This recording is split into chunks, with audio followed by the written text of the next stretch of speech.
नमस्कार, आप सबका स्वागत है। आज आपको अपने गांव के आसपास के खेतों और उनकी गतिविधियों की सैर कराने के लिए ले चलते हैं।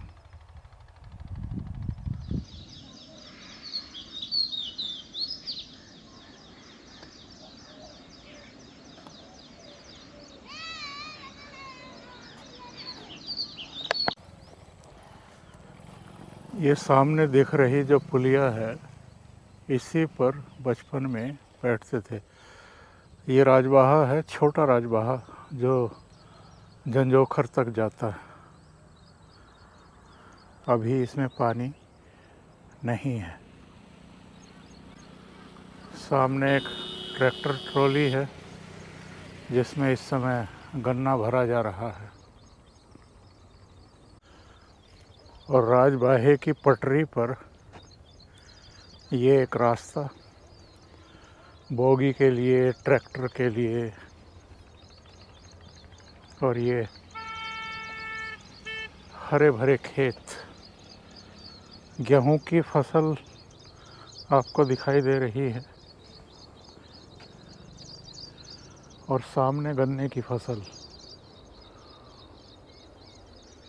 ये कुछ गांव के घर,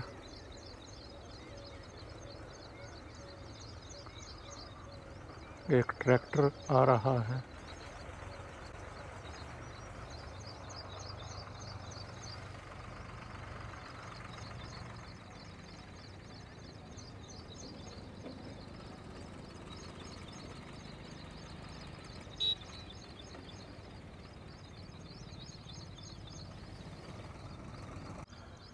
यहाँ पर थोड़ा सा पानी आपको दिखाई दे रहा है इस राजबाहे में, जिसे रोक करके रखा गया है।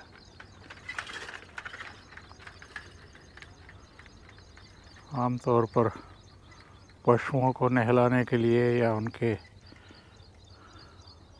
पानी पीने के लिए। खेतों की सिंचाई के लिए ये एक छोटी सी ट्यूबवेल, और ये वृक्ष देखिए सूख गया है, मतलब वृद्ध हो गया है। और इस ट्यूबवेल के पिछले हिस्से में जाते हैं जहाँ पानी निकलता है, आता है। तो ये एक, इसको गांव में होद बोलते हैं। इस होद में आकर के पानी पड़ता है और उसके बाद फिर यहाँ से होते हुए दूसरी तरफ चला जाता है रास्ते के। खेतों के बीच में किसान ने एक चारपाई भी डाली हुई है ताकि आराम की ज़रूरत पड़े तो ज़रा कमर सीधी कर ली जाए। और ये सरकारी हैंड पंप। पहले खेतों के बीच में ऐसी सुविधाएं नहीं होती थी।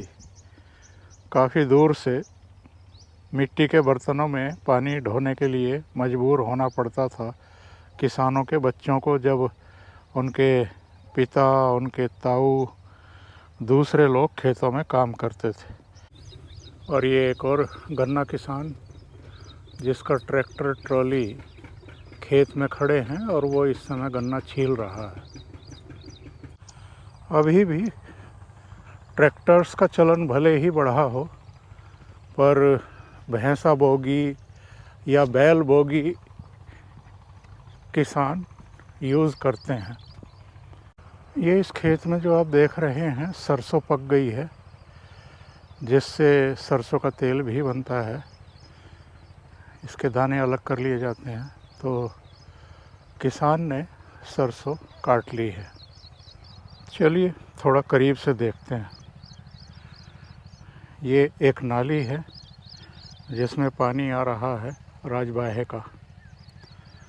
तो आपको दिखाते हैं सरसों जो पक गई है और जिसको किसान ने काट दिया है। ये जो आप देख रहे हैं, ये इसको हम फली बोलते हैं गांव में, इसके भीतर ही सरसों के दाने होते हैं। इनको निकाल लिया जाता है और फिर जो तेल मिल होती है या तेल की चक्की होती है, वहाँ फिर इससे तेल निकाल लिया जाता है। और ये गेहूं का खेत जो कुछ समय में पक जाएगा। ये जो गेहूं की बाली के ऊपर की तरफ आप देख रहे हैं, ये खरपतवार है जो गेहूं की फसल को नुकसान पहुंचाता है। ये खेतों के बीच की नालियां हैं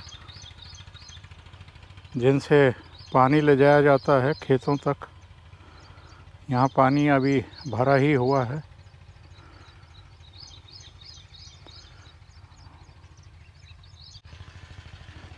ये गेहूं की फसल है। नाली के इस तरफ लेफ़्ट हैंड में ये सरसों की फसल है। अभी मैंने सरसों की कटी हुई फसल दिखाई थी। ये अभी हरी फसल है, इसलिए अभी इसको काटा नहीं गया है। और उसके ठीक पीछे की तरफ आप देख रहे हैं ईख का खेत। यहाँ 2 ट्रैक्टर आपको देखने को मिलेंगे जो इस समय खेत की जुताई करने में लगे हुए हैं। एक यहाँ है, एक दूसरे खेत में है। अभी ट्रैक्टर पर बैठ कर के भी आपको जुताई कैसे होती है थोड़ा नज़दीक से दिखाएंगे।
ये 50 साल पुराना ट्रैक्टर है।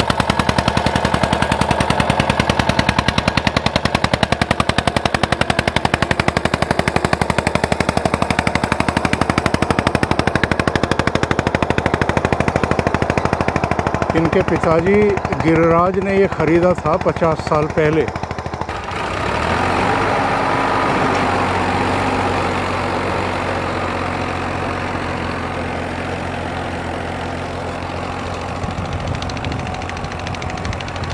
ये जुताई भी कर रहा है और पीछे से ज़मीन को समतल भी करता हुआ जा रहा है।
ये छोटी छोटी पगडंडियाँ खेतों के किनारे, और इन्हीं से होकर के ग्रामीण और किसान वगैरह गुजरते हैं।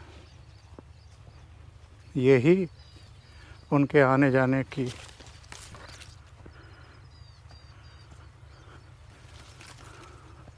उनके संपर्क मार्ग समझ लीजिए।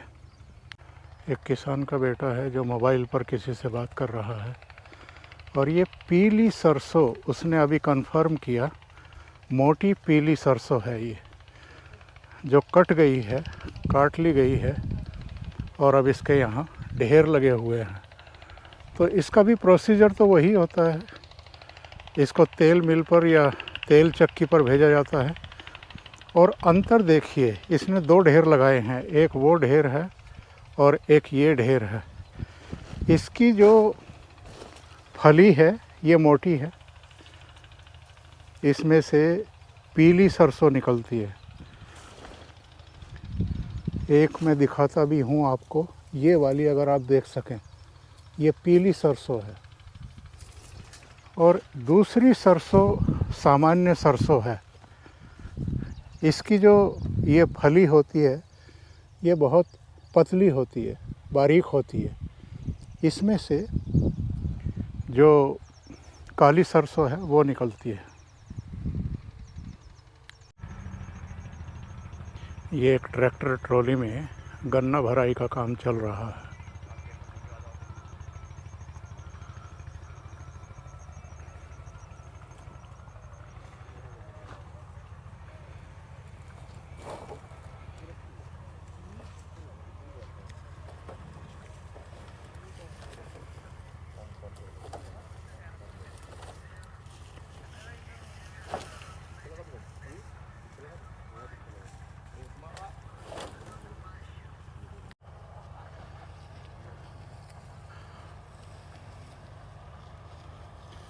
ये गन्ना भराई का काम इस तरीके से होता है। पहले गन्ने को छिला जाता है, फिर उसकी पूली बांधी जाती हैं, फिर ट्रैक्टर ट्रॉली में उसे डालने का काम होता है, और इसके बाद इसको चीनी मिल पर भेज दिया जाता है। अब ये एक विवाद का विषय रहा है कि चीनी मिल किसानों को समय से गन्ने का भुगतान क्यों नहीं करते हैं। कई बार तो एक एक साल हो जाता है गन्ने के पेमेंट का इंतज़ार करते करते उनको।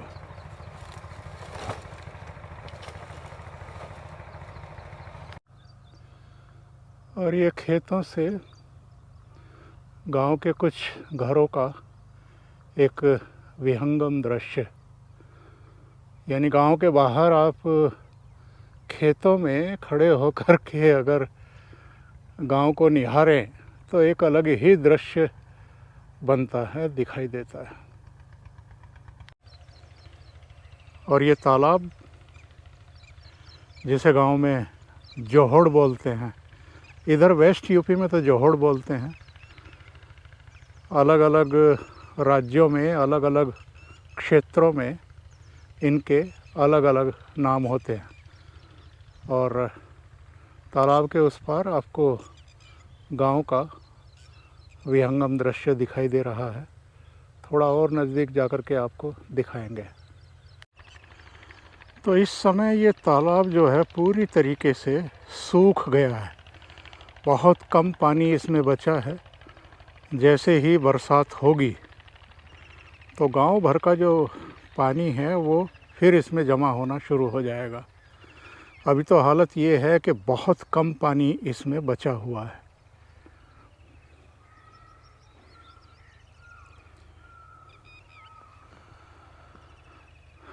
वो आजकल मोबाइल फ़ोन के टावर आप देख रहे हैं, सभी जगह पहुंच चुके हैं, और गांव में भी अब संचार व्यवस्था ठीक है, संतोषजनक कही जा सकती है।